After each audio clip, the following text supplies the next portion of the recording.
60 ലക്ഷം രൂപയ്ക്ക് തീർന്ന അടിപൊളി വീട് കാണാം. നിങ്ങൾ തന്നെ അല്ലെങ്കിൽ നിങ്ങൾ ഈ ഫീൽഡുമായിട്ടോ അല്ലെങ്കിൽ വീടൊക്കെ ചെയ്തിട്ട് പരിചയമുള്ള ആളുകൾ ഈ വീടിനൊരു കോസ്റ്റ് എങ്ങനെ വന്നിട്ടുണ്ടാവും? വരാതെ നമ്മൾ സാധാരണ കാണുമ്പോഴത്തേക്ക് ഭയങ്കര ഇരുണ്ടിട്ടുള്ള സ്പേസ് ആയിരിക്കും. അതുപോലെ ഈ റൂം നിങ്ങൾ നോക്കിക്കഴിഞ്ഞാൽ കണ്ടോ, വെൽ ലിറ്റഡ് ആയിട്ടുള്ള റൂമാണ്. ഏതെങ്കിലും ലൈറ്റ് കത്തുണ്ടോ നിങ്ങളൊന്ന് നോക്കിയേ. 30 ലക്ഷം രൂപയോ? ഈ 30 ലക്ഷം രൂപ എന്ന് പറയുന്നത് നമ്മൾ ഇതെല്ലാം കൂടെ ചെയ്യുന്ന കോസ്റ്റാണ് നോക്കേണ്ടത്. ഈ പ്രൊജക്റ്റിന് എന്ത് കോസ്റ്റ് വന്നിട്ടുണ്ടാവും? എല്ലാവരും നമസ്കാരം, മറ്റൊരു എപ്പിസോഡിലേക്ക് എല്ലാവർക്കും സ്വാഗതം. അപ്പോൾ നമ്മുടെ ഇന്നത്തെ ഒരു വീഡിയോ എന്ന് പറയുന്നത് നമ്മുടെ ആലപ്പുഴയിൽ നമുക്ക് ഉടനെ ഹൗസ് വാമിംഗ് നടക്കാൻ പോകുന്ന ഒരു പ്രൊജക്റ്റ്. അപ്പോൾ അവിടത്തേക്ക് നമ്മൾ വീടിൻ്റെ ഇൻറ്റീരിയറൊക്കെ സെറ്റ് ചെയ്യാനുള്ള ഒത്തിരി സാധനങ്ങൾ നമ്മളും കൂടെ ഇവിടുന്ന് പർച്ചേസ് ചെയ്തിട്ടുണ്ട്. നമ്മുടെ ഇൻറ്റീരിയർ ഫിനിഷിംഗ് പണികളൊക്കെ സൈറ്റിൽ നടന്നുകൊണ്ടിരിക്കുന്നുണ്ട്. അപ്പോൾ അവിടുത്തെ വിശേഷങ്ങളും പോകുന്ന വഴിക്ക് നമുക്ക് ഇത്തരത്തിലുള്ള കാര്യങ്ങൾ ശ്രദ്ധിക്കേണ്ട കുറച്ച് കാര്യങ്ങളൊക്കെയാണ് നമുക്ക് വീഡിയോ സംസാരിക്കാൻ വന്നത്. അപ്പോൾ ഞാൻ ആർക്കിടെക്ഷനും ആർട്ടിക്കലും മറ്റൊരു എപ്പിസോഡിലേക്ക് എല്ലാവർക്കും സ്വാഗതം.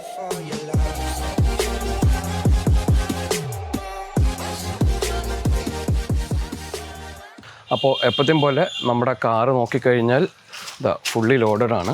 അപ്പോൾ ഇത് ദൂരെ ആയതുകൊണ്ട് ഇപ്പോൾ ഓഫീസിൽ നിന്ന് ഞാനും രേവതിനെ പോകുന്നുള്ളൂ. ഇത് കണ്ടോ, ഇതാണ് നമ്മുടെ കാറിൻ്റെ സ്ഥിതി. ഫുൾ നമ്മുടെ എന്താ പറയുക, ഇൻറ്റീരിയറിലേക്കും ഡെക്കോറും കാര്യങ്ങളൊക്കെ ആയിട്ട് ഫുള്ളി സെറ്റായിരിക്കുകയാണ്. അപ്പോൾ ബാക്കി നമുക്ക് പോകുന്ന വഴിക്ക് കാണാം. അപ്പോൾ നമ്മൾ ആലപ്പുഴ നമ്മുടെ സൈറ്റിലെത്തിയിട്ടുണ്ട്. അപ്പോൾ ഇന്നത്തെ ഒരു വീഡിയോയിൽ നമ്മൾ സംസാരിക്കാൻ പോകുന്നത് ഈ ഒരു പ്രൊജക്റ്റ്, ഇതിൽ നമ്മൾ യൂസ് ചെയ്തിട്ടുള്ള കാര്യങ്ങൾ, ഇത് ഫിനിഷ് ആവുന്നതിന് മുമ്പേ ഇവിടുത്തെ ഒരു സ്റ്റേജ് എന്താണെന്നുള്ളത് നിങ്ങൾക്ക് കാണിച്ചു തരാം. അതുപോലെ തന്നെ ഈ ഒരു വീട് കാണുന്ന സമയത്ത് ഞാൻ നിങ്ങൾക്ക് ഈ വീടിൻ്റെ ഏരിയയും അതുപോലെ തന്നെ ഇത് ചെയ്ത മെറ്റീരിയൽ എന്താണെന്നുള്ള കാര്യങ്ങളൊക്കെ പറഞ്ഞുതരാം. നിങ്ങൾ തന്നെ അല്ലെങ്കിൽ നിങ്ങൾ ഈ ഫീൽഡുമായിട്ടോ അല്ലെങ്കിൽ വീടൊക്കെ ചെയ്തിട്ട് പരിചയമുള്ള ആളുകൾ ഈ വീടിനൊരു കോസ്റ്റ് എങ്ങനെ വന്നിട്ടുണ്ടാവും എന്നുള്ള കാര്യങ്ങൾ നിങ്ങളൊന്ന് ഗസ് ചെയ്യുക. കാരണം എപ്പോഴും നമ്മൾ സോഷ്യൽ മീഡിയയിൽ കാണുന്നത് ഇത്തരത്തിലൊരു വീട് കാണിച്ചിട്ട് 60 ലക്ഷത്തിന് തീർത്ത വീടെന്ന് പറഞ്ഞായിരിക്കും. അപ്പോൾ പ്രോപ്പർട്ടി എത്ര സെൻറ്റ് ഉണ്ട്, നമ്മൾ ഏതൊക്കെ രീതിയിലാണ് ചെയ്തത്, അതിന് ഏറെക്കുറെ എങ്ങനെ ഫിനിഷിംഗ് ആകുമ്പോഴേക്കും കോസ്റ്റ് വരുന്നുള്ള കാര്യങ്ങൾ നമുക്കൊന്ന് ഡിസ്കസ് ചെയ്യാം. അപ്പോൾ നിങ്ങൾക്ക് തോന്നുന്ന, നിങ്ങൾ ഇതിനെക്കുറിച്ച് ധാരണയുള്ളതോ ഇല്ലാത്തതായിട്ടുള്ള ആളുകൾ നിങ്ങൾക്ക് തോന്നുന്ന അല്ലെങ്കിൽ നിങ്ങൾക്ക് ഇത് കണ്ടിട്ട് മനസ്സിലാവുന്ന ഒരു കാര്യങ്ങൾ പറയാം. അപ്പോൾ അതിന് മുമ്പേ നമ്മളെ കൺസ്ട്രക്ഷൻ ടീമിനെയും നടക്കുന്ന പണികളൊക്കെ ഒന്ന് കാണിച്ചു തരാം. ഇതാ ഇങ്ങനെയാണ് നമ്മുടെ വീടിരിക്കുന്നത്. ലാൻഡ്സ്കേപ്പിൻ്റെയും അതുപോലെ തന്നെ ഈ ഹാർഡ് പേവിൻ്റെയൊക്കെ പണി നടന്നുകൊണ്ടിരിക്കുകയാണ്. അപ്പോൾ ഇവിടെ നോക്കിക്കഴിഞ്ഞിട്ടുണ്ടെങ്കിൽ ഇതാ നമ്മുടെ രേവതി, സൂരജ്, സഫ്വാൻ നമ്മുടെ BK ഡെവലപ്പേഴ്സാണ് ആലപ്പുഴയിൽ ഈ പ്രൊജക്റ്റ് ചെയ്തുകൊണ്ടിരിക്കുന്നത്. BK ഡെവലപ്പേഴ്സ് എന്ന് പറയുമ്പോഴേക്കും കഴിഞ്ഞ പ്രൊജക്റ്റിലൊക്കെ ഞാനിവരെ ടെൻഡർ കോക്കനട്ട് എന്ന് പറഞ്ഞിട്ടായിരിക്കും നിങ്ങൾ പരിചയപ്പെടുത്തിയിട്ടുണ്ടാവുക. സഫാനും സൂരജൊക്കെ അതിന് നൈസായിട്ടൊന്ന് റീബ്രാൻഡ് ചെയ്തു. റീബ്രാൻഡിൻ്റെ കാര്യങ്ങളൊക്കെ എന്തിനാണെന്നുള്ളതൊന്നും നമ്മളിവിടെ ചർച്ച ചെയ്യേണ്ട കാര്യമില്ല. ഏതായാലും BK ഡെവലപ്പേഴ്സ് സഫാനും സൂരജും ടീമുമാണ് നമ്മുടെ കാര്യങ്ങൾ ചെയ്തുകൊണ്ടിരിക്കുന്നത്. അപ്പോൾ നമുക്ക് ആദ്യം ഈ ഒരു പ്രോജക്റ്റിനെ കുറിച്ചിട്ടുള്ള ബേസിക് ആയിട്ടുള്ള ഡീറ്റെയിൽസ്, അതായത് സഫാന, നമ്മുടെ പ്ലോട്ട് എത്ര സെൻറ്റ് ഉണ്ടായിരുന്നു? 24 സെൻറ്റ് നമുക്ക് പ്ലോട്ട് ഉണ്ട്. നമ്മുടെ ഈ ഒരു സ്ട്രക്ചർ എന്ന് പറയുന്നത് കണ്ടോ, ഈ കാണുന്ന ഒരു സ്ട്രക്ചർ നമുക്ക് 3 ബെഡ്റൂംസ് അല്ലേ വരുന്നത്. 3 ബെഡ്റൂം വരുന്നുണ്ട്. അതിന് പുറമെ നമ്മുടെ ക്ലയൻറ്റിനുള്ള ഒരു വർക്ക് സ്പേസ്, ഒരു പേഴ്സണൽ സ്പേസ്, 2 കിച്ചൺ എന്നൊക്കെയുള്ള രീതിയിലാണ്. പ്ലാനെ കുറിച്ചൊക്കെ നമുക്ക് നോക്കാം. ഏതായാലും നമുക്ക് പ്ലിന്ത് ഏരിയ എന്ന് പറയുന്നത് ഏകദേശം 3000 സ്ക്വയർ ഫീറ്റ് അടുപ്പിച്ച് തന്നെ വരുന്നുണ്ട്. നമ്മുടെ കാർ പോർച്ചും വരാന്ത ഇങ്ങനെയുള്ള കാര്യങ്ങളൊക്കെ നോക്കിയിട്ട് മൊത്തത്തിൽ ബിൽഡപ്പ് ഏരിയ എന്ന് പറയുന്നത് 3500 റേഞ്ചിൽ കോസ്റ്റ് വരുന്നുണ്ട്. നമ്മളിതിൻ്റെ ഫൗണ്ടേഷൻ ചെയ്തിട്ടുള്ളത് ഐസൊലേറ്റഡ് കോളം ഫൂട്ടിംഗ് ആണ് അല്ലേ. ഐസൊലേറ്റഡ് കോളം ഫൂട്ടിംഗ് ചെയ്തിട്ട് നമ്മൾ പ്ലിന്ത് ബീം വെച്ചിട്ടാണ് ഈ സ്ട്രക്ചർ മുഴുവൻ ചെയ്തിട്ടുള്ളത്. കാരണം നമ്മുടെ ഫൗണ്ടേഷനിൽ നമുക്കിവിടെ ഈ ആലപ്പുഴ പോലത്തെ ഒരു സ്ഥലത്ത് നമ്മൾ RR നോക്കിയ സമയത്ത് ഭയങ്കര കോസ്റ്റിലേക്ക് പോയി. നമ്മുടെ ലോഡ് വെച്ചിട്ട് ശരിക്കും നമുക്ക് RR ചെയ്താലും മതിയായിരുന്നു. നമ്മുടെ സ്ട്രക്ചർ എഞ്ചിനീയറും ഇനീഷ്യലി പ്രപ്പോസ് ചെയ്തായിരുന്നു. പക്ഷേ കോസ്റ്റിങ്ങിൻ്റെ കാര്യം കൂടെ കൺസിഡർ ചെയ്തിട്ടാണ് നമ്മൾ ഈ കാര്യങ്ങൾ ചെയ്തിട്ടുണ്ടായിരുന്നത്. കണ്ണൂർ കല്ല് കൊണ്ടുവന്നിട്ടാണ് നമ്മുടെ കൺസ്ട്രക്ഷൻ ചെയ്തിട്ടുള്ളത്. അതായത് ലാറ്ററൈറ്റ് ബ്ലോക്ക് വെച്ചിട്ടാണ് നമ്മുടെ കൺസ്ട്രക്ഷൻ മുഴുവനായിട്ട് നമ്മൾ നടത്തിയിട്ടുള്ളത്. അടുത്ത നമ്മളിവിടെ ചെയ്തിട്ടുള്ളത് ഒരു പുട്ടി പെയിൻറ്റ് ഫിനിഷാണ്. ഫിനിഷസ് ഒക്കെ വന്നിട്ടുള്ളത് ജോയിനറിയിലേക്ക് നമ്മൾ പ്ലാവ് അങ്ങനെ പറയാം. നമ്മൾ അയിനിച്ചക്കൊക്കെ ഉണ്ടാവുന്ന മരം ഉണ്ടല്ലോ അല്ലേ, അതിൻ്റെ മരം വെച്ചിട്ടാണ് നമ്മുടെ ജോയിനറികൾ മുഴുവൻ നമ്മൾ ചെയ്തിട്ടുള്ളത്. അതുപോലെ നമ്മൾ ഇതിൻ്റെ മൊത്തം ഇൻറ്റീരിയർ ചെയ്യുന്നുണ്ട്. പറമ്പ് മുഴുവൻ നമ്മൾ കോമ്പൗണ്ട് വാൾ കെട്ടി. ഇത് കണ്ടോ, ഈ രീതിയിൽ നോക്കിക്കഴിഞ്ഞാൽ പറമ്പിന് ചുറ്റും 24 സെൻറ്റിന് ചുറ്റും നമ്മൾ കോമ്പൗണ്ട് വാൾ കെട്ടിയിട്ടുണ്ട്. മൊത്തം പറമ്പിൽ നമ്മൾ ഹാർഡ് സ്കേപ്പിംഗ്, സോഫ്റ്റ് സ്കേപ്പിംഗ് ആയിട്ടുള്ള ലാൻഡ്സ്കേപ്പ് പണികളൊക്കെ നടന്നുകൊണ്ടിരിക്കുന്നുണ്ട്. ഈ പ്രൊജക്റ്റിന് എന്ത് കോസ്റ്റ് വന്നിട്ടുണ്ടോ ഈ ഒരു സ്റ്റേജിൽ? ഈ പ്രൊജക്റ്റ് എന്നല്ല, നമ്മുടെ നാട്ടിൽ 3000 സ്ക്വയർ ഫീറ്റിൽ ഞാൻ ഈ പറഞ്ഞ കോൺടാക്സിലുള്ള മെറ്റീരിയലും കാര്യങ്ങളും വെച്ച് മുഴുവനായിട്ട് ഫിനിഷ് ചെയ്തു. കാരണം ഇനി ഇൻറ്റീരിയർ വരുന്നുണ്ട്, ഫർണിഷസ് വരുന്നുണ്ട്, ഡെക്കോർസ് വരുന്നുണ്ട്. ഇതിനകത്തേക്കുള്ള ബെഡ്, കിച്ചണിലേക്കുള്ള ഫ്രിഡ്ജോ മറ്റേ ഇതോ തുടങ്ങിയ കാര്യങ്ങളൊക്കെ എല്ലാ സാധനങ്ങളും നമ്മൾ ചെയ്യണം. അപ്പോൾ ഇത്രയും കാര്യങ്ങളൊക്കെ ചെയ്തു വരുമ്പോഴേക്കും നമുക്ക് അതിനെയാണ് നമ്മൾ പലപ്പോഴും ഒരു സ്ക്വയർ ഫീറ്റ്, അതായത് വീട് പണി തുടങ്ങുന്ന ആളുകൾക്ക് നമ്മൾ ലംസമായിട്ട് ഈ പണിക്ക് ഇറങ്ങി തിരിക്കുന്നതിൻ്റെ മുമ്പേ ഒരു ഇത്ര കോസ്റ്റ്, അതായത് ഇപ്പോൾ ഒരു എക്സാമ്പിൾ പറയുക സ്ക്വയർ ഫീറ്റിന് 3000 രൂപ അല്ലെങ്കിൽ 3500 രൂപ എന്നൊക്കെ പറയുമ്പോൾ പല ആളുകളും ഓടും. കാരണം നേരെ ആലോചിക്കുക 1000 സ്ക്വയർ ഫീറ്റ് വീടിന് 30 ലക്ഷം രൂപയോ. ഈ 30 ലക്ഷം രൂപ എന്ന് പറയുന്നത് നമ്മൾ ഇതെല്ലാം കൂടെ ചെയ്യുന്ന കോസ്റ്റാണ് നോക്കേണ്ടത്.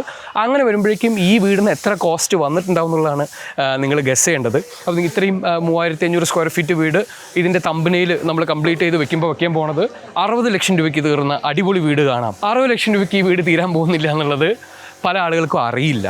അപ്പോൾ ഞാനിവിടെ നമ്മൾ ചെയ്തിട്ടുള്ള കാര്യങ്ങൾ, ഫിനിഷസും അതുപോലെ തന്നെ നമ്മൾ നാച്ചുറൽ ലൈറ്റ് ആൻഡ് വെന്റിലേഷനൊക്കെ കിട്ടാൻ വേണ്ടി ഒത്തിരി പണികൾ ചെയ്തിട്ടുണ്ട്. ആ കാര്യങ്ങളൊക്കെ ഒന്ന് കാണിച്ചിട്ടാം. അപ്പോൾ നമുക്ക് ബാക്കി വിശേഷങ്ങൾ കാണാം. ഇത് കണ്ടോ, ഇതാണ് വീടിൻ്റെ സ്ഥിതി. നമ്മുടെ സിറ്റ് ഔട്ട് ഈ ഒരു രീതിയിലാണ്, മുഴുവൻ ഗ്രാനൈറ്റും ഒക്കെയാണ് യൂസ് ചെയ്തിട്ടുള്ളത്. ഞാൻ നേരത്തെ പറഞ്ഞിട്ടുണ്ടായിരുന്നു ആഞ്ഞിലി എന്ന് പറഞ്ഞ മരമാണ് നമ്മൾ യൂസ് ചെയ്തിട്ടുള്ളത് എന്നുള്ളത്. അപ്പോൾ ഇത് ആഞ്ഞിലി വെച്ചിട്ട് ചെയ്തിട്ടുള്ള നമ്മുടെ ഡോറൊക്കെ നിങ്ങൾക്ക് കാണാം. ഈ രീതിയിലാണത്. നമ്മൾ ലിവിങ് റൂമിലേക്കൊക്കെ കടന്നു കഴിഞ്ഞാൽ ഇത് കണ്ടോ, ഇപ്പോൾ ഇവിടെ പണി നടക്കുന്നതായതുകൊണ്ട് തന്നെ ഇവിടെ ലൈറ്റ്സ് ഒന്നും യൂസ് ചെയ്തിട്ടില്ല. നാച്ചുറൽ ലൈറ്റിലാണ് എല്ലാ പരിപാടികളും നടക്കുന്നത്. ഇത് കണ്ടോ, ഈ രീതിയിലാണ് ലൈറ്റൊക്കെ നമുക്ക് ഇവിടെ വന്നിട്ടുള്ളത്. അപ്പോൾ നമുക്ക് നോക്കിക്കഴിഞ്ഞിട്ടുണ്ടെങ്കിൽ ഇവിടുത്തെ ഒരു വരാന്ത നിങ്ങൾ കണ്ടോ. രേവതി, ഈ വരാന്തിൻ്റെ ഹൈലൈറ്റ് എന്ന് പറഞ്ഞു കൊടുത്തോ. വരാന്ത നമ്മൾ സാധാരണ കാണുമ്പോഴത്തേക്ക് ഭയങ്കര ഇരുണ്ടിട്ടുള്ള സ്പേസ് ആയിരിക്കും അല്ലേ. നമ്മളിപ്പോൾ ഹോസ്പിറ്റൽസിലൊക്കെ പോയി നോക്കിയിട്ടുണ്ടെങ്കിൽ കാണാം, 2 സൈഡിലും റൂമും നടുക്ക് വരാന്ത വരുമ്പോൾ ഭയങ്കര ഡാർക്ക് ആയിരിക്കും. പക്ഷേ ഇവിടെ നമ്മൾ ലൈറ്റ് കൊണ്ടുവരാൻ വേണ്ടിയിട്ട് നമ്മൾ സീലിംഗിൽ ഫുൾ ലെങ്തിൽ ഒരു സ്കൈലൈറ്റ് ആയിട്ട് കൊടുത്തിട്ടുണ്ട്. അപ്പോൾ അതെ, ഞങ്ങൾ ക്രോസ് വെന്റിലേഷനെ കുറിച്ചൊക്കെ പറഞ്ഞു കഴിഞ്ഞാൽ അടുത്ത പറയുന്നുണ്ടാവുക ചേട്ടൻ നന്നായി വിറക്കുന്നുള്ളതെന്നായിരിക്കും. പുറത്ത് നല്ല ചൂടാണ്, അകത്ത് ചൂട് നല്ല രീതിയിൽ കുറവാണ്. കാരണം ഇപ്പോൾ ജനലുകളൊക്കെ ഓപ്പൺ ആയിക്കൊണ്ടിരിക്കുകയാണ്. ഇതിൻ്റെ ഉള്ളിൽ കൂടെയൊക്കെ ചൂട് വരുമെന്ന് പറയുന്ന ചേട്ടന്മാരുടെ അടുത്ത് ചൂടൊന്നും വരില്ല എന്നുള്ളത് ഇവിടെ നമുക്ക് നിന്ന് കഴിഞ്ഞിട്ടുണ്ടെങ്കിൽ മനസ്സിലാവും. നമ്മൾ ഡിഫ്യൂസ്ഡായിട്ട് ഒരു ലൈറ്റ് കിട്ടുക എന്നുള്ള ഉദ്ദേശത്തിലാണ് ചെയ്തിട്ടുള്ളത്. കാരണം രേവതി പറഞ്ഞ പോലെ തന്നെ 2 സൈഡിലും ഇത് വരുമ്പോഴേക്കും ശരിക്കും ഭയങ്കര ഡാർക്ക് സ്പേസ് ആവേണ്ടതാണ്. ഇത്തരത്തിലൊരു സ്ട്രിപ്പ് കൊടുത്തതുകൊണ്ടാണ് നമുക്ക് ഇത്രയും നാച്ചുറൽ ലൈറ്റ് ഇവിടെ കിട്ടിയത്. ഇത് കണ്ടോ, ഈ രീതിയിൽ ഇപ്പോൾ ഇവിടെ നോക്കിക്കഴിഞ്ഞാൽ ലൈറ്റൊക്കെ ഇവിടെ വെച്ചിട്ടുണ്ട്. അപ്പോൾ ഈ സമയത്ത് നമുക്ക് അതിൻ്റെ ഒരു ആവശ്യമില്ല. അതുപോലെ തന്നെ നമ്മൾ ഇത്തരത്തിലുള്ള റൂംസൊക്കെ നോക്കിക്കഴിഞ്ഞാലും ഇത് കണ്ടോ, ഈ റൂമിൽ ഇപ്പോൾ ലൈറ്റൊന്നും ഇട്ടിട്ടില്ല. നമുക്ക് ഇത്തരത്തിൽ നാച്ചുറൽ ലൈറ്റ് കൊണ്ടുവരാനായിട്ട് നമ്മളൊരു സ്കൈലൈറ്റ് കൊടുത്തിട്ടുണ്ട്. ഈ ഒരു രീതിയിലൊക്കെയാണ് നമുക്ക് കൊടുത്ത ലൈറ്റിംഗ് വരുന്നത്. പുട്ടി ഫിനിഷിലാണ് നമ്മൾ വാളെല്ലാം ഫിനിഷ് ചെയ്യണത് അല്ലേ. അപ്പോൾ ഈ രീതിയിൽ ഈ വരാന്ത പോയി കഴിഞ്ഞിട്ടുണ്ടെങ്കിൽ നമുക്കുണ്ടോ ആ എൻഡിൽ ഒരു വിൻഡോ വരുന്നുണ്ട്. നമുക്ക് ഇവിടെയും ഒരു സ്കൈലൈറ്റ് നമ്മൾ കൊടുത്തിട്ടുണ്ട്. നമുക്കൊരു സെക്കൻഡറി ഒരു എൻട്രി, ആക്ച്വലി നമുക്ക് ഒരു റാമ്പ് വരുന്നുണ്ട്. നിങ്ങൾക്ക് ഡിസൈനും ഡീറ്റെയിലൊക്കെ നമ്മൾ കാണിച്ചു തരാം. ഇപ്പോൾ നിങ്ങൾ ബേസിക്കായിട്ട് ലൈറ്റ് ഒന്നും ഇടാതെയാണ് നമുക്ക് ഈ ഒരു നാച്ചുറൽ ലൈറ്റ് ഇവിടെ കിട്ടുന്നത്. നമ്മൾ നല്ല വെന്റിലേഷൻ വരുന്നുണ്ട്. ഇപ്പോൾ പേപ്പറൊക്കെ അണങ്ങുന്നതാണോ? അതെ, കാറ്റൊക്കെ അടിക്കുന്ന ഈ കാറ്റത്ത് വേർക്കാതിരിക്കാനുള്ള ടെക്നിക്ക് നമ്മൾ കണ്ടുപിടിച്ചിട്ടില്ല. അപ്പോൾ വേർപ്പ് നോക്കിയിട്ട് ഇതിനകത്ത് ചൂടുണ്ടെന്ന് നിങ്ങൾ പ്രെഡിക്റ്റ് ചെയ്യേണ്ട. നല്ല രസമായിട്ട് ഇതിനകത്തെ, കാരണം ആ വിൻഡോ കണ്ടോ അതൊക്കെ തുറന്നിട്ടേക്കാണ്. ഭംഗിയായിട്ട് ഇതിനകത്ത് കൂടെ കാറ്റിങ്ങനെ അടിച്ചുകൊണ്ടിരിക്കുന്നുണ്ട്. അതായത് നമ്മൾ ഈ വിൻഡോസ് ഒക്കെ ഓപ്പൺ ആക്കിയിട്ട് കഴിഞ്ഞാൽ നമ്മൾ ഉദ്ദേശിച്ച രീതിയിലുള്ള വെന്റിലേഷൻ ഭംഗിയായിട്ട്, കാരണം ഈ വരാന്തയിൽ കൂടെയാണ് ഈ പരിപാടികളെല്ലാം നടക്കുന്നത്. ഈ ഒരു റൂമിൽ നിന്ന് ഒരു വിൻഡോ നമ്മൾ ആക്ച്വലി ഈ ഒരു കോറിഡോറിലേക്ക് കൊടുത്തിട്ടുണ്ട്. അതിൻ്റെ ഉദ്ദേശം അതിലേക്ക് നാച്ചുറൽ ആയിട്ടുള്ള ലൈറ്റ് ഭംഗിയായിട്ട് കിട്ടുക എന്നുള്ള ഉദ്ദേശത്തിൽ തന്നെയാണ്. നമ്മൾ ഈ കോറിഡോറിൻ്റെ ഒരു എൻഡിലേക്ക് വന്നു കഴിഞ്ഞിട്ടുണ്ടെങ്കിൽ ഇതാ നമ്മൾ പറഞ്ഞൊരു വിൻഡോ, ഇവിടെയും നമുക്ക് ഇത്തരത്തിലുള്ള ഒരു സ്കൈലൈറ്റ് ഉണ്ട്. അപ്പോൾ ഇത്തരത്തിലുള്ള സ്കൈലൈറ്റ് ഇത്തരത്തിലുള്ള ഓപ്പണിംഗ് ഉള്ള സ്ഥലങ്ങളിൽ വെച്ച് കഴിഞ്ഞാൽ ഇൻ കേസ് ചൂട് വരികയാണെങ്കിലും ഭംഗിയായിട്ട് അത് പുറത്തേക്ക് പൊക്കോളും. അപ്പോൾ നമ്മുടെ വെസ്റ്റ് സൈഡിൽ നിന്ന് ഈവനിങ് ഒരു വൈകുന്നേരം സൺസെറ്റ് സമയമൊക്കെ ആയി വരുന്നുണ്ട്. അപ്പോൾ സൺലൈറ്റ് വരുന്നത് നമുക്ക് കാണാം. അപ്പോൾ ഇവിടുന്ന് ആ വെസ്റ്റ് നിന്ന് കടലിൻ്റെ കാറ്റ് നേരെ നമുക്ക് ഈസ്റ്റേൺ സൈഡിലേക്ക് ആ ഒരു ക്രോസ് വെന്റിലേഷൻ കിട്ടും. അപ്പോൾ ഈ ജനൽ തുറക്കുമ്പോൾ ജനലിൽ കൂടെ ചൂടും വരില്ല എന്നുള്ള ചോദ്യമായിരിക്കും. നമുക്കിവിടെ കർട്ടൻ നമ്മൾ പ്രൊവൈഡ് ചെയ്യും. ആവശ്യമുള്ള സമയത്ത് കർട്ടൻ ഇടാം. നമുക്ക് ആ വെന്റിലേഷൻ നിങ്ങൾ നേരെ ഈ വെസ്റ്റ് സൈഡിൽ നിന്ന് ഈസ്റ്റ് സൈഡിലേക്ക് നോക്കിക്കഴിഞ്ഞാൽ ഭംഗിയായിട്ട് അവിടെയുള്ള ഓപ്പണിങ്സ് കാണാം. ഇതാ കണ്ടോ, കാറ്റ് നല്ല അടിപൊളിയായിട്ട് അടിച്ച് നമ്മുടെ റൂമിനകത്ത് കൂടെയൊക്കെ കയറിക്കൊണ്ടിരിക്കുകയാണ്. അതുപോലെ ഈ റൂം നിങ്ങൾ നോക്കിക്കഴിഞ്ഞാൽ കണ്ടോ, വെൽ ലിറ്റഡ് ആയിട്ടുള്ള റൂമാണ്. ഏതെങ്കിലും ലൈറ്റ് കത്തുണ്ടോ നിങ്ങളൊന്ന് നോക്കിയേ, ഒറ്റ ലൈറ്റും കത്തുന്നില്ല. നമ്മൾ ട്യൂബ് ഇട്ടതുപോലെ നമുക്കൊരു അടിപൊളി സ്കൈലൈറ്റ് ഉണ്ട്. ഈ സ്കൈലൈറ്റ് എല്ലാം നമ്മൾ നോർത്ത് സൈഡിലേക്ക് ഓറിയൻറ്റ് ചെയ്ത് സൗത്ത് സൈഡിൽ നമുക്കൊരു ബാരിയർ, നമ്മളൊരു സ്ലോപ്പിംഗ് റൂഫൊക്കെ വരുന്നത് അതൊക്കെ വെച്ച് കവർ ചെയ്തിട്ടൊക്കെയാണ് നമ്മൾ ഇവിടുത്തെ ഈ പറയുന്ന നാച്ചുറൽ ലൈറ്റിംഗ് പരിപാടികളൊക്കെ ചെയ്തിട്ടുള്ളത്. ഇവിടെ നമ്മൾ ഇത്തരത്തിലുള്ള ഒരു കോർണർ വിൻഡോ കൊടുത്തു. ഇതിൻ്റെ ഉദ്ദേശം എന്ന് പറഞ്ഞാൽ ഭംഗിയായിട്ട്, കാരണം നിങ്ങളിവിടെ നോക്കിയാൽ മതി, ഈ റൂമിനകത്ത് വേറെ വെന്റിലേഷൻ ഒന്നുമില്ല. നമുക്ക് ആ ഡോർ തുറന്നിടാം. ഇത്തരത്തിലൊരു വിൻഡോ വരുന്നുണ്ട്. നമ്മുടെ നേരത്തെ കാറ്റടിക്കുന്ന ആ ഒരു ഓപ്പണിംഗ് ആയിരുന്നു അത്. ഈ വരാന്തയിൽ കൂടെ നമുക്ക് നല്ല രീതിയിലുള്ള ഒരു ക്രോസ് വെന്റിലേഷൻ നടക്കുന്നുണ്ട്. ഈ ഒരു വിൻഡോ കൂടെ ഓപ്പൺ ആക്കിയിട്ട് കഴിഞ്ഞാൽ ഭംഗിയായിട്ട് നമുക്ക് ഇവിടുത്തെ ക്രോസ് വെന്റിലേഷൻ നടക്കും. അതുപോലെ തന്നെ നിങ്ങൾ ഈ ഒരു റൂം കൂടെ നോക്കിക്കോളൂ. ഇവിടെ ലൈറ്റ് ഇട്ട് വെച്ചിട്ടുണ്ട്. ഞാൻ ലൈറ്റ് ഒന്ന് ഓഫാക്കാം. ഇതുണ്ടോ, ലൈറ്റ് ഓഫാക്കി കഴിഞ്ഞാൽ ഈ രീതിയിലാണ് ഇവിടുത്തെ ലൈറ്റിംഗ് വരുന്നത്. അതുപോലെ തന്നെ ഇവിടെ നോക്കിക്കഴിഞ്ഞാൽ ഈ സൈഡിൽ നമുക്കൊരു കോറിഡോർ, ഒരു വരാന്തയാണ്. ഈ വരാന്തേൻ്റെ ഒരു സേഫ്റ്റി ആൻഡ് സെക്യൂരിറ്റിക്ക് വേണ്ടി നമ്മൾ ഇത്തരത്തിലുള്ള സ്ലൈഡിംഗ് ആയിട്ടുള്ള ഗ്രില്ലൊക്കെ കൊടുത്തിട്ടുണ്ട്. അപ്പോൾ എന്നിരുന്നാലും ക്ലയൻറ്റിൻ്റെ ഒരു വലിയ കൺസേൺ ആയിരുന്നു, ഇത്രയും വലിയൊരു കവറിങ് ഇവിടെ വരുമ്പോൾ ഈ റൂമിനകത്ത് വെളിച്ചം കിട്ടുമെന്നുള്ളത്. നിങ്ങൾ ആലോചിച്ചാൽ മതി. ശരിയാണ്, ക്ലയൻറ്റിൻ്റെ കൺസേൺ ശരി തന്നെയായിരുന്നു, ഇതിനകത്ത് വെളിച്ചം കിട്ടുമെന്നുള്ളത്. നമ്മൾ അവിടെ ഒരു ഓപ്പണിംഗ് കൊടുത്തത് കണ്ടോ. അപ്പോൾ ഈ വിൻഡോയ്ക്കകത്ത് കൂടെ ഈ റൂമിനകത്ത്, കാരണം ഇത് അത്രയും ഏകദേശം 3.5 മീറ്ററോളം ഷെയ്ഡ് ഉണ്ട്. അവിടെ 3.5 മീറ്ററോളം ഷെയ്ഡ് ഇവിടെ നമുക്ക് വന്നിട്ടുണ്ട്. അപ്പോൾ ഇതിൽ കൂടെ നമുക്ക് ഡയറക്റ്റ് നല്ലൊരു ലൈറ്റ് കിട്ടാൻ പ്രയാസം തന്നെയായിരിക്കും. അപ്പോൾ അതിനെ കോമ്പൻസേറ്റ് ചെയ്യാൻ വേണ്ടിയിട്ടാണ് നമ്മളിതാ ഈ രീതിയിൽ ഇതിൻ്റെ ഉള്ളിൽ നാച്ചുറൽ ലൈറ്റിനൊക്കെയുള്ള പരിപാടികൾ ചെയ്തിട്ടുള്ളത്. അപ്പോൾ മൊത്തം കണക്റ്റഡ് ആണ് അല്ലേ, ഫുൾ സാധനം കണക്റ്റഡ് ആയിട്ടാണ് നമ്മൾ ചെയ്തിട്ട്. നമുക്ക് വേണമെങ്കിൽ ഈ സൈഡിൽ കൂടെ ഒന്ന് അടുക്കള ഭാഗത്തേക്ക് കയറാം. നമുക്ക് ഈ റൂമിൽ നിന്ന് ഈ രീതിയിൽ കണക്ട് ചെയ്ത് നമുക്ക് പുറത്തേക്ക് ഇറങ്ങാം. ഇതാണ് നമ്മുടെ റിയർ സൈഡ് വരിക. അവിടെ നമുക്കൊരു കോമൺ ടോയ്ലറ്റും ഇത്തരത്തിലുള്ള കാര്യങ്ങളൊക്കെ വരുന്നുണ്ട്.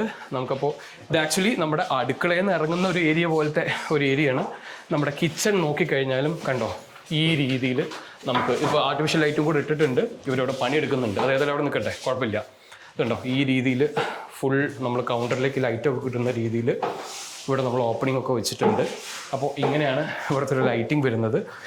ഇതേപോലെ നമുക്ക് ഇവിടെ ഒരു മോഡുലർ കിച്ചണും കൂടെ വരുന്നുണ്ട്. മോഡുലർ കിച്ചണിൽ ഇതാ ഈ രീതിയിലാണ് നമ്മൾ ലൈറ്റിംഗ്, കാരണം ഈസ്റ്റ് സൈഡാണിത് അല്ലേ. ഈസ്റ്റ് സൈഡിൽ നമുക്ക് ഭംഗിയായിട്ട് നമ്മുടെ കൗണ്ടറിലും ഇതിനൊക്കെ പുറമെ നമുക്കിവിടെ പ്രൊഫൈൽ ലൈറ്റൊക്കെ വരാനുണ്ട് കേട്ടോ. ഇത്തരത്തിലുള്ള കാര്യങ്ങളൊക്കെ വരാനുണ്ട്. നമുക്ക് ഈസ്റ്റ് സൈഡിൽ നിന്ന് ഭംഗിയായിട്ട് ഈ കിച്ചൻ്റെ ഉള്ളിൽ നമുക്ക് ഭംഗിയായിട്ട് ലൈറ്റ് കിട്ടും. ഈ കിച്ചണിൽ നിന്ന് നമ്മൾ നേരെ ഇനി വീണ്ടും നമ്മുടെ ഡൈനിങ് സ്പേസിലേക്ക്. അപ്പോൾ ഇപ്പോഴും നിങ്ങൾ നോക്കിയാൽ മതി എത്രത്തോളം വെളിച്ചം വരുന്നുണ്ട് എന്നുള്ളത്. ഇതാ ഈ ഒരു സ്കൈലൈറ്റിൽ കൂടെയാണ് ആ വെളിച്ചവും കാര്യങ്ങളൊക്കെ നമ്മുടെ സ്പേസിലേക്ക് വരുന്നത്. അപ്പോൾ ഇവിടെ നമുക്ക് നോക്കിക്കഴിഞ്ഞാൽ ഞാൻ പറഞ്ഞ വരാന്ത ഇവിടെ നിന്ന് അങ്ങ് അറ്റം നിങ്ങൾക്ക് കാണാം. ഈ രീതിയിലൊക്കെയാണ് ഇവിടുത്തെ കാര്യങ്ങൾ. അപ്പോൾ ഇതിൻ്റെ ഫിനിഷായി കഴിഞ്ഞാൽ എങ്ങനെയുണ്ടെന്നുള്ളത് തീർച്ചയായിട്ടും പ്രൊജക്റ്റ് കഴിയുന്ന സമയത്തേക്ക് ഞാൻ നിങ്ങൾക്ക് കാണിച്ചു തരാം. നമ്മൾ തുടക്കത്തിൽ പറഞ്ഞ കോസ്റ്റിനെ കുറിച്ചിട്ടുള്ള കാര്യങ്ങൾ നമുക്ക് ഡിസ്കസ് ചെയ്യാം. അപ്പോൾ ഇനി അടുത്ത കാര്യം എന്ന് പറയുന്നത് നമ്മുടെ വീടിനെ ഹൗസ് വാമിങ്ങിന് ഒരുക്കുക എന്നുള്ളതാണ്. അപ്പോൾ അതിനെന്തായാലും നമ്മളെ ഒരു നൈറ്റ് ഔട്ട് നമ്മുടെ സ്ഥിരം പരിപാടിയാണ്. ഇത് ദൂരെ ആയതുകൊണ്ട് ഓഫീസിൽ നിന്നുള്ള എല്ലാവരും എത്തിയിട്ടില്ല. പക്ഷേ BK ഡെവലപ്പേഴ്സ് സഫാനും ടീമും ഒക്കെ എല്ലാവരും ഉണ്ടാവും. ഇതിൻ്റെ കോസ്റ്റിനെ പറ്റിയിട്ട് ഒന്ന് ഡിസ്കസ് ചെയ്ത് നോക്കൂ. അതായത് ഈ പറയുന്ന ഒരു 24 സെൻറ്റിൽ 3500 സ്ക്വയർ ഫീറ്റ് വീട് ഫുള്ളായിട്ട് ഫിനിഷ് ചെയ്യാം. ഞാൻ ജസ്റ്റ് കാരണം വെറുതെ സ്ട്രക്ചർ മാത്രം തീർത്തിട്ട് നമുക്ക് കാര്യമില്ലല്ലോ. മുഴുവനായിട്ട് ഈ പറയുന്ന കാര്യങ്ങളെല്ലാം കൂടെ വരുമ്പോഴേക്കും സ്ക്വയർ ഫീറ്റിന് എത്ര രൂപ നമുക്ക് എക്സ്പെക്ട് ചെയ്യാം. മതിലും ലാൻഡ്സ്കേപ്പ് ഒക്കെ കൂടെയാണ്. അപ്പോൾ നിങ്ങൾ ഡിസ്കസ് ചെയ്യുക. നിങ്ങൾക്ക് തോന്നുന്ന എമൗണ്ട് ഒന്ന് കമൻറ്റ് ബോക്സിൽ ചെയ്യുക. നമുക്ക് ഹൗസ് വാമിങ്ങിന് ഒരുങ്ങുന്ന വീഡിയോ ആയിട്ട് അടുത്ത വീഡിയോയിൽ കാണാം. ബൈ. മിണ്ടാടുക്കടാ. അപ്പോൾ നമുക്ക് ആദ്യം ഈ വീടിൻ്റെ പ്ലോട്ട് ഏരിയ എത്ര ഉണ്ടായിരുന്നു? 2000 അങ്ങനെ. ആ എന്തായാലും കുറച്ച് ഉറക്കനെ പറയണേ, മൈക്ക് എവിടെ ഇരിക്കുന്നത്?